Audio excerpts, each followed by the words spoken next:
Hi guys, my name's Youre, I'm the man on the Silver Mountain, and welcome back. Now today I want to talk about embarrassment. Why? Because it came up on a list of videos that I had to do, and I felt like it was the one that I needed to do today. And I've got 5 things here that I kind of want to go through in regards to embarrassment, because it's one of these things that chews up people. You know, it's one of these things that can lead to a whole load of other stuff. That one moment of embarrassment, that one moment of humiliation that then cascades into collapsing self-esteem, anxiety, overthinking things, and all of those kind of things that can really hit a person hard.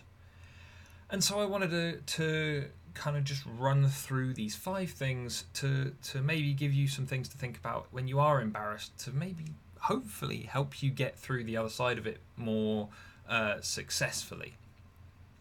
Now, the first thing, and possibly one of the most important things, is you need to learn to laugh at yourself. Yeah, don't take anything too seriously, especially not yourself. You are going to, at some point, say things that are daft, do things that are daft, and so as a result, it's something that you need to just learn to roll with, learn to have fun with. And you know, if you've got good goals, then you need to realize that there is a chance of failure at every opportunity, and the embarrassment, you know, having that emotional response where you have had everything laid out, you think you're going to do so well, and then you haven't, and there are other people to witness it, and it gives you like a shock to your system. It's a side effect of what goes along with that. You know, for success, you need to accept failure. For being able to bolster yourself, you need to be able to learn to laugh at yourself. The next thing is that when it comes to kind of embarrassing moments, try not to make a big deal out of it. Yeah. It's a good idea to just brush it off. Yeah, if you keep your head held high, you know, shoulders back, chest out, whatever else, then when it hits you, even if you feel embarrassed, then, you know, if you're seemingly unfazed by it, then others around you won't also react so much, and so you will be able to walk it off more successfully rather than being continually reminded of it by those around you. Now, the next one, number 3, is you know, the one of the things that we tend to do is overthink things. As I mentioned a moment ago, you know, we go over stuff and over stuff and over stuff, and we don't have a lot of success in solving problems that way because it anchors us in the past to something that was unpleasant. So the thing to do instead would be to kind of accept that it happened, go through it once, and then leave it. And the way to do that, in my view, is to ask, what can I learn from this? Because when it comes to asking kind of what you can learn from it, then you come away with potentially a list of things that you can do to help you move forward, as opposed to just sat there going over it and over it and over it, and nothing new coming from it, nothing to push you forward. The next thing is, when it comes to feeling embarrassed, it's usually quite isolating. We tend to think that we're the only one that gets embarrassed. We're the only one that's embarrassed by it, and we're the only one that feels this weight of our emotions on us. That's just not true. You know, consider all of the number of times that we've seen big awards shows televised across the world, and the person hosting or comparing for the evening has announced the wrong person because of some mess up. That's all on them, even though it probably wasn't even their fault. You know, they might have been given the wrong envelope, or something might have been mixed around, and yet they're the ones that are now the front of this, the face of what's just happened. And so they've got that weight of everyone else's gaze on them as they kind of just have to kind of wait until someone either helps them fix the problem or they can talk their way out of it themselves. That's something that you need to realize, though. You're not alone. At no point when you're embarrassed, when something bad has happened and you are beating yourself up about it, you're not the only person. And if possible, consider what those other people have gone and done. Consider how you are going to look at which things are doing which. What things are, which person is acting in such a way as to come out of it better.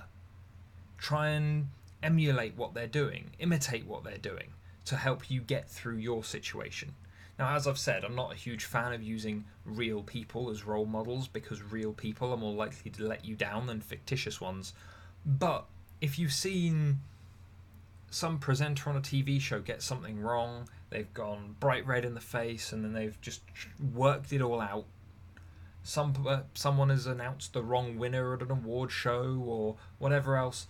Take notes of maybe how they act afterwards, how they remedy the situation, how they put it all back together so that they can then progress with whatever it is that they've got to do next.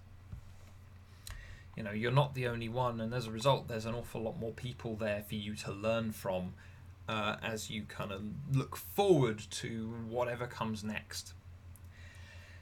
And the last thing is, don't let this impact your self-esteem. Now, we talked about self-esteem, a couple of weeks ago, in regards to both having it knocked down and built back up.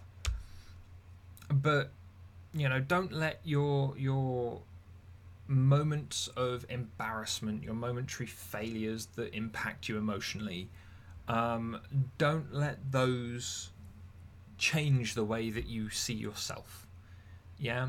See yourself by the way that you have kind of monitored yourself. Yeah, you know who you were yesterday, you know who you want to be tomorrow, and you know where you are today. How close are you to getting where you want to be tomorrow compared to where you were yesterday?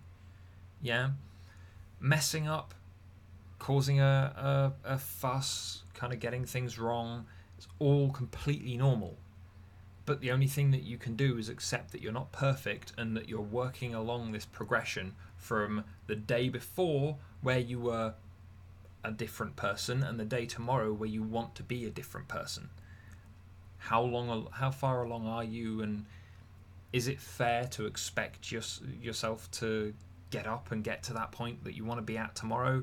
Or should you go, do you know what, I've had a crap day today, this has gone wrong, I need to just accept that I can't do any more today, take a breather and come back to it tomorrow and do better. Because if you can do that, if you can go from earlier, like, what do I have to learn from this, and then go, right, well, is that enough to get me from point A to point B, you're going to have a much better time of just preserving your self-esteem and like how you see yourself. Your confidence isn't going to waver as much as if you have nothing to learn from it because you've not even asked, and if you're going over and over stuff in your head and thinking that as a result you're a massive failure when all you've done is do something completely normal, which is just had a slight hiccup. Don't drown yourself in the situation that you've just walked out of. Realize you've walked out of it and that there's some more that you can do to make sure that there's a good amount of distance so that you don't fall over into the same puddle tomorrow. Anyway, guys, I think that's about it. I'd love to hear your thoughts because, embarrassment was something that I dealt with or struggled with a lot when I was a kid. I moved from one area to another area. Everything was different. Everything was strange. And so when I did mess up, it hit me a lot harder and I was much more aware of it. And it took me a good while to get past that kind of embarrassment and wanting to kind of distance myself from it. Because it took me a good number of years before I realized that failure was just another way for me to learn, develop, find other ways, do new things to get me where I wanted to go. And that was at times very difficult, but more importantly I was better off for it in the long run. But anyway, are there any other things that you guys have done to tackle embarrassment or kind of the emotional onslaught that failure brings? Is there anything that you guys have done that you would add to this list of 5 things that we've got so far? Or what kind of experiences have you had where maybe you've employed some of these ideas that I've just presented to get you through it? I know very well that when it came to myself, going, what else have I got to learn, was a big thing for me kind of accepting failures as not necessarily a positive thing, but as a thing that I could use. So, I'd be interested to hear your stories, guys. But otherwise, thank you very much for watching, and I will see you in the video later. Take care. Thank you very much for watching, guys. If you enjoyed this video or found it interesting, please drop us a like, share this video, and subscribe for more. And I'll see you in the video later. Take care.